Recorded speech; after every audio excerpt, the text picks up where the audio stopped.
주영석 기자의 뉴스 속으로. 뉴스 속으로는 예방과 치료의학도 최고, 리퍼도 최고, 시니어 어르신들에게 서울메디칼그룹이 최고, 서울메디칼그룹 제공입니다. 최근 전 세계적으로 확산되고 있는 원숭이 두창이 동성애를 통해 옮긴다는 보도와 관련해 유엔은 이 같은 보도가 인종차별적이고 동성애 혐오적이라며 강력하게 비난하고 나섰습니다. 스위스 다보스 경제 포럼 연차 총회에서 코인에 대한 비관적 전망이 쏟아지는 가운데 가상화폐 대명사격인 비트코인이 $8,000까지 폭락할 수 있다는 경고가 나왔습니다.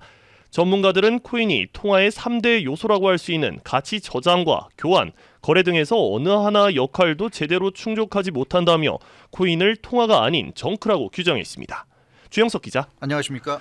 이 유엔이 원숭이 두창과 관련해서 언론 보도에 깊은 유감의 뜻을 나타냈네요. 그렇죠. 요즘 아마 가장 언론들이 핫하게 보도하는 아이템이라면 바로 이 원숭이 두창이라고 할 수 있겠는데요. 네. 이 연일 주요 언론들이 이 원숭이 두창 소식을 쏟아내고 있습니다. 근데 이 유엔의 에이즈 대책 전담 기구죠. 유엔 에이즈 계획이 일부 언론들 보도 행태를 강력히 비판했습니다.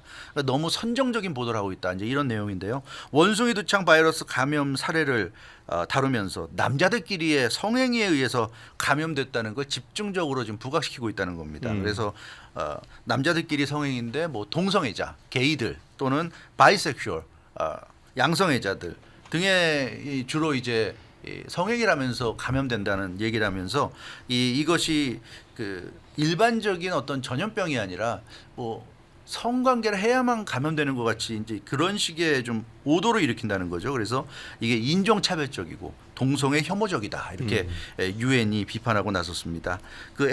AFP 통신이 이 같은 유엔 에이즈 계획의 비판에 대해서 어제 자세히 보도했는데요.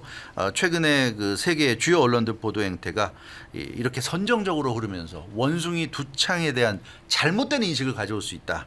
이렇게 지적했다고 합니다. 그래서 오히려 이런 보도 행태들 때문에 증가하는 원숭이 두창 감염에 대한 대응을 약화시킬 수 있다. 이렇게 유엔 에이즈 계획은 경고했습니다. 네. 하지만 원숭이 두창이 동성끼리의 관계를 통해서 이루어지는 사례들이 있었잖아요. 네, 동성 성행위죠. 네. 동성 성행위를 통해서 이루어지는 사례가 많이 지금 보고가 됐어요. 네. 보고가 됐기 때문에 그 부분은 뭐 팩트라고 할 수가 있어요. 근데 이제 유엔 에이즈 계획 측은 원숭이 두창 바이러스 감염 사례가 상당한 부분이 뭐 성행위를 가진 사람들을 통해서 이루어진 것으로 나타났다. 이제 그런 얘기인데, 그러니까 성관계를 통해서도 이루어질 수는 있겠지만 그러나 반드시 성관계를 해야지만이 원숭이 두창에 감염되는 건 아니란 말이에요. 근데도 불구하고 이렇게 성관계를 여러 언론들이 굉장히 비중 있게 보도하다 보니까 이렇게 남자들끼리 성관계를 해야지만 감염되고 남자들끼리 성관계만 안 하면 문제가 없다는 이런 잘못된 인식을 심어줄 수 있다는 얘기입니다.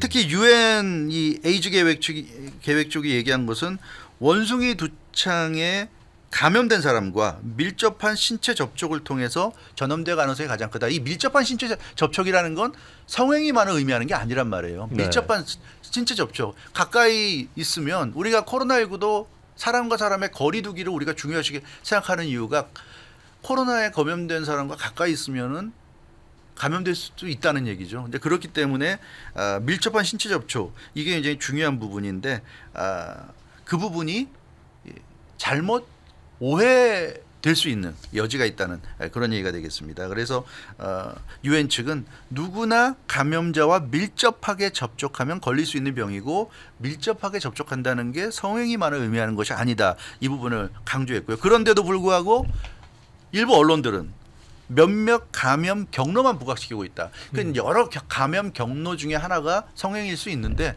너무 성행위만을 부각시켜서 성행위를 하는 사람들은 위험하지만 남자들 간에 성행위하는 사람들은 위험하지만 그렇지 않은 사람들은 뭐 별로 위험하지 않다는 이런 식의 인식을 줄 수 있다. 이렇게 지적을 하고 있습니다. 뭐 더군다나 이 아프리카에서 시작돼서 유행하고 있는 질병이라는 식으로 네. 보도되는 것에 대해서도 심각한 문제가 있다는 지적이죠. 예, 그렇습니다. 유엔 에이즈 계획 측은 아프리카인과 성소수자에 대한 일부 언론의 묘사가 아주 심각한 수준이다. 심각할 정도로 선정적이다. 이렇게 지적을 하고 있습니다. 동성애 혐오, 또 아프리카인들에 대한 인종차별적인 편견 조장, 사회적인 오명을 키울 수 있다. 이렇게 우려를 나타냈고요. 감염자가 그러니까 이게 뭐 병에 감염될 수도 있는데 문제는 감염된 사람은 쟤는 그럼 그런 뭐 어떤 성관계를 맺어낸가 이렇게 아, 인식이 될 수 있다는 거죠. 그렇죠. 사람들에게. 그래서 감염자에 대한 낙인이 찍힐 수 있다는 겁니다. 그 낙인이 찍힐 수. 그러니까 어떻게 되겠습니까? 감염된 사람은 감추려고 하겠죠. 자기는 그렇게 해서 감염된 게 아니지만 사람들이 자기를 그런 눈초리로 볼 수 있기 때문에 감출 수 있고, 감염된 사람은 감추는 것이 아니라 그걸 드러내야지 본인도 치료를 받고 또 다른 사람에게 전파하는 것도 막을 수가 있는데 지금 잘못된 지금 분위기를 만들고 있다는 얘기죠. 언론들이. 그래서 이 언론들이 문제다 이렇게 지금 지적을 하고 있습니다. 그래서 사람들을 의료 체계에서 멀어지게 만든다. 특히 감염된 사람들을 그렇게 얘기하고 있고요. 따라서 지금부터라도 이 언론들이 반성을 하고 제대로 된 보도를 해야 된다. 이렇게 유엔은 언론들을 강력히 지금 질타하고 있습니다. 성접촉으로도 전파될 수 있지만 일반적인 호흡기를 통해서도 전파될 수 있는 게 원숭이 두창이다. 이런 부분을 좀 정확히 보도해야 된다. 이렇게 지적을 하고 있습니다. 네.